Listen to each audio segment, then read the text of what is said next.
This is our last day. My last day pala dito sa Taiwan. Kaya lumabas muna kami. Para mag night market. Medyo malamig. Ang degree ngayon is nasa 19 to 20 degrees Celsius. Sulitin natin yung last day. Ito nga pala yung mga kasama ko. Mga lakwatsera talaga.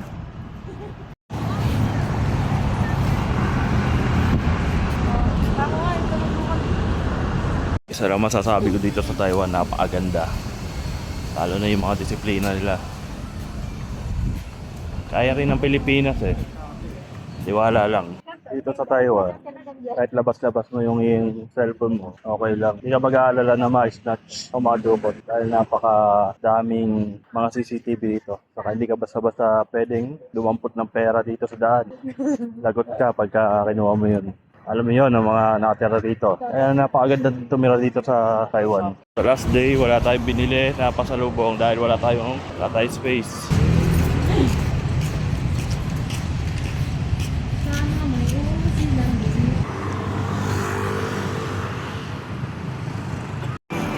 Tignan nyo naman kung gaano kaganda yung park nila. Ang ganda.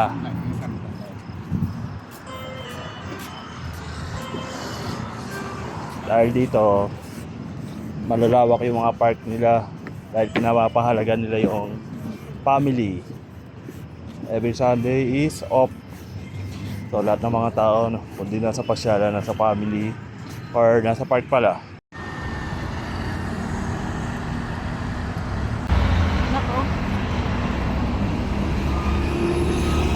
May kainan dito.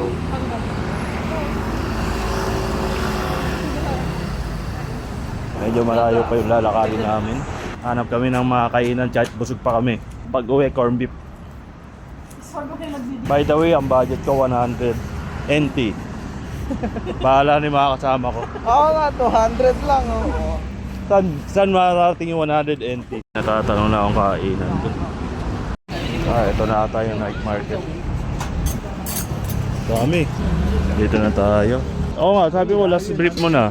Last brief na po niya. Hello po, last brief na po niya. Pang-forma lang.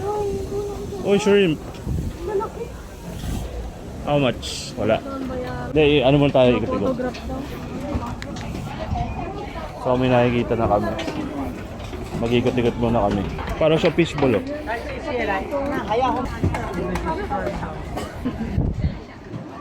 Gulay. Dami mabibili. Kung saan man maraming pila doon tayo. Hindi, mamaya na. Ikot muna, marami pa yan. Puset. Good.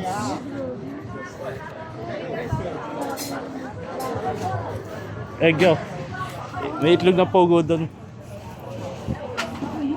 Mais. Dami mo mabibili. May mga sapatos din dito para sa Divisoria. Laro din, may laro. Ate Daba. Ayan, may game.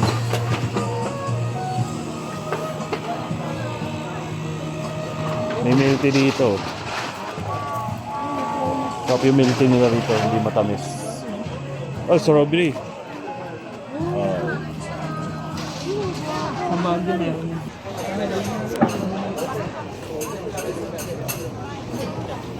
Marami siyang variety.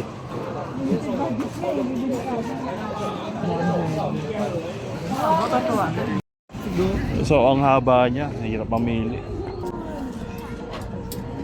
Pareho lang. Tabi kayo, may dada.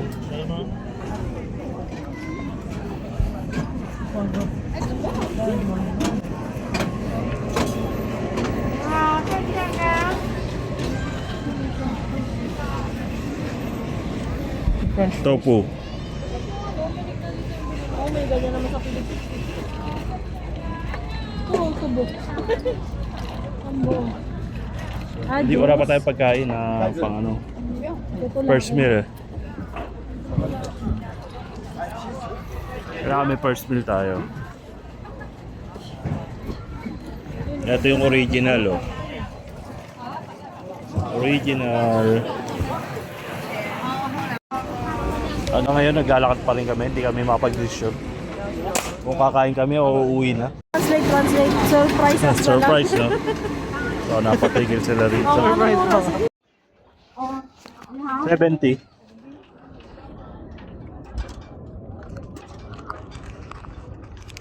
Sarap pa rin yun. Yes. Mangang to, guys, ha. Pares. Paris. Pares yun. Sana di ka nagpunta tayo for Pinoy food. Ano yun? Yung isak nila? So, Ano natin kainin? Kahit thank you. Thank you. Here's coffee dumpling. Ano pangalan? Basta pagkain siya. Ano yung mga to?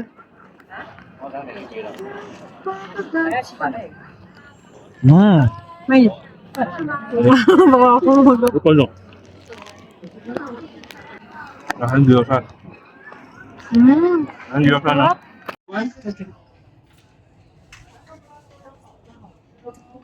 Abot mo ba ito? Masarap.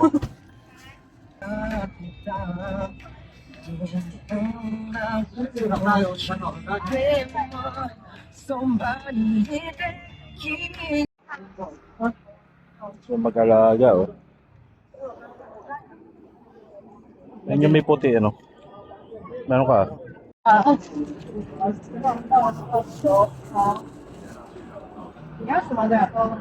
65 pesos. This one?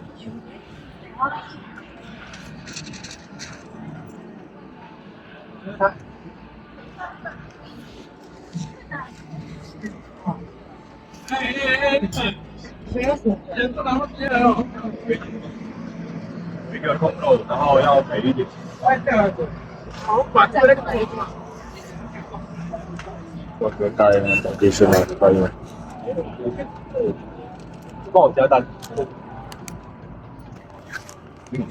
Thank you.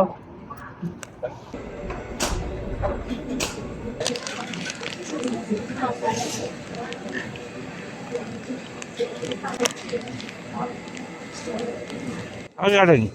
Sa barilan. Sinahan niya lang 200 yan. Oh, sayang naman. 200 Traditional bun. Ano?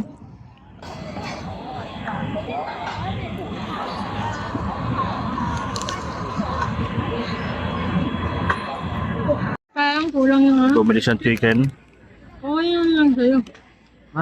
Kami yung onal sa akin. Laki. Aray! Kung ganun yun. Aray! Ano talaga napapansin ko? Init. Same ng spices mo. Ang lasa na una. Same na same.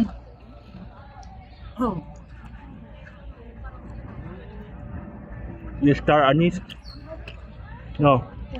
Go. Yan. Yung unang lasa malaman mo na ganun talaga. Same na same. Yung star anise siya. Hindi ko matinig na nakita ko lang. Laki ng chicken. Ang kano? 100. So nakaka 165 na ako, sila 200 na ata. Okay na ako sa budget ko na hindi pala kaya ng 100. Alright, marker. Sarap ng chicken sa halagang 180. Ang dami, no? Para sa buong banok. Solid, pwede na, pwede. Sa harap namin, yan o, may nagmamasahe. Masahe. Sa halagang 210 minutes. Dahil nakapila. Yun, natapos yung food trip namin. Night market. So, minom na ako tubig. So, dito nagtatapos ang aming Taiwan trip. Medyo marami yung napunta namin. Pero masaya. Bye-bye!